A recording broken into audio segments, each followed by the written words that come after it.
Dans cet hôpital du nord de la RDC, la pandémie de Covid-19 semble bien loin. Un autre virus, la rougeole, ravage le pays.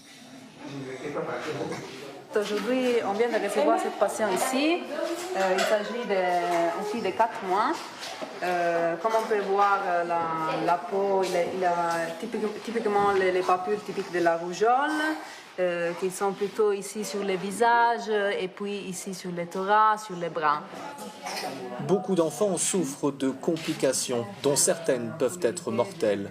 La rougeole est associée à une faiblesse du système immunitaire. Ça veut dire qu'en fait, ils sont plutôt vulnérables aux infections, aux surinfections. Et donc, on peut avoir des complications respiratoires, complications neurologiques, oculaires, digestives. Il y a vraiment plein de complications liées à la rougeole. Ces complications, Gédéon Mouchadi, le médecin-chef de zone, les connaît bien. Depuis le 1er janvier 2019, plus de 6000 enfants sont morts de la rougeole en RDC.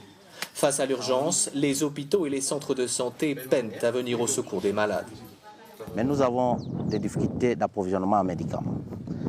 Le petit paquet qui est localisé dans chaque structure n'arrive pas à couvrir les besoins de la population. Et non seulement cela, la pauvreté aussi, parce qu'il fallait que cette même population amène des enfants malades ou des personnes malades vers les structures sanitaires pour la prise en charge. Perdu au milieu de la forêt tropicale, l'hôpital de Bossomanzi est le seul dans un rayon de 100 km. Beaucoup de parents ne peuvent pas payer le trajet à moto pour venir faire soigner leurs enfants, ou alors il est déjà trop tard. À 30 km de là, dans le village de Goumba, Sylvie a perdu son fils bienvenu 2 ans et demi, il y a quelques mois.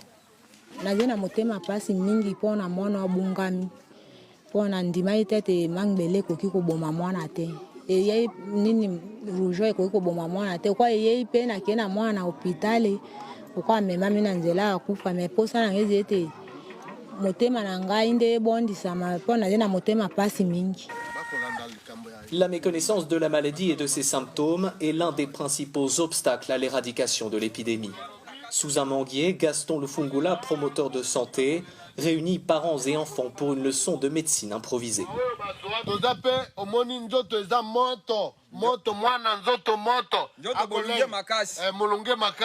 La communauté doit prendre la relève et puis utiliser les mêmes méthodes, les mêmes techniques, les mêmes changements de comportement pour arrêter la transmission de la rougeole.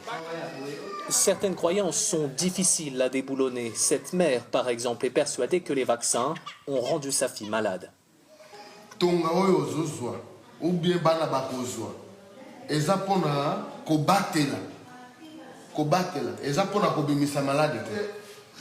Si la rougeole peut être mortelle, elle est en tout cas facilement évitable. Dans les pays développés, le virus a même quasiment disparu grâce à une campagne de vaccination massive commencée dans les années 1960. Mais en RDC, tout est plus compliqué. Dans ce pays qui ne possède presque aucune route, grand comme 4 fois la France, le transport des vaccins se fait à moto. Il faut souvent plusieurs heures pour atteindre certaines zones isolées. Et une fois sur place, le principal défi est de maintenir la chaîne du froid. Le vaccin de rougeole est très sensible à la chaleur. Donc, il faut maintenir le stockage et le transport entre une température entre 2 et 8 degrés. À la base, on a des frigos qu'on appelle chaîne de froid active.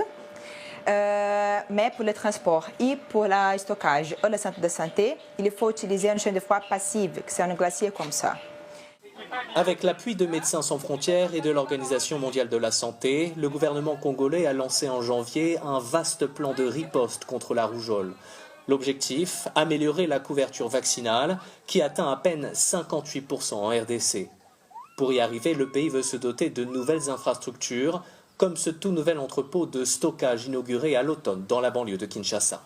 L'avantage qu'on a avec cet entrepôt, c'est qu'on peut couvrir les besoins au-delà de 6 mois. Donc c'est vraiment un avantage énorme qui nous permettra d'avoir moins de ruptures en vaccin et d'assurer une continuité de la vaccination au niveau le plus opérationnel. Face à l'épidémie de rougeole la plus meurtrière de son histoire, le gouvernement peut aussi compter sur ses partenaires. L'OMS et plusieurs ONG ont annoncé le déblocage de 4 millions d'euros pour aider le pays.